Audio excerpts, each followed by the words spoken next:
নমস্কার, আমি অনিন্দিতা।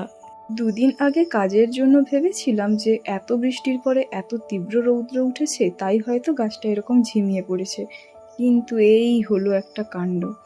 এত সুন্দর গাছটার হয়ে গেছে ডাইব্যাক, একদম মিডিল পোর্শন থেকে। আইডিটা কি সুন্দর না? নার্সারি থেকে 1 মাস আগে নিয়ে এসেছিলাম। তো রিপোর্টিং করার পর কত সুন্দর গ্রো করেছিল।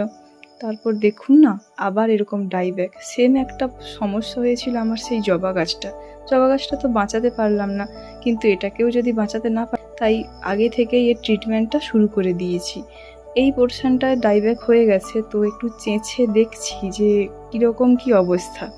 না, পুরোটাই গেছে একদম, মনে হচ্ছে ছেটে দিতে হবে। কলেজের কয়েকদিন চাপের জন্য গাছগুলোর প্রতি একদম সময় দেওয়া হচ্ছিল না। নিচের গাছগুলো প্রায় অজান্তেই এইভাবে বেড়ে উঠছে।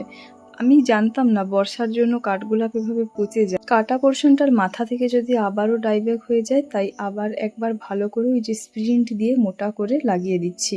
তো এটা যে স্টিকার হয় না, গাম টাইপের, সেইটা দিলে ভালো হতো। এখন আপাতত ওর আঠা দিয়েই লাগিয়ে নিচ্ছি। বৃষ্টি থেকে একটু দূরে রাখবো, অন্যদিকে সরিয়ে রেখেছি যাতে সরাসরি বৃষ্টির জলটা না পায়।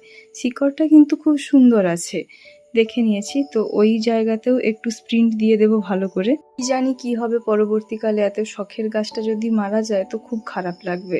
যাই হোক, যা করছি এর ভালোর জন্যই করছি। নেক্সট আপডেট অবশ্যই দেবো। আসছি, তবে দেখা হচ্ছে নেক্সট ভিডিওতে। বাই।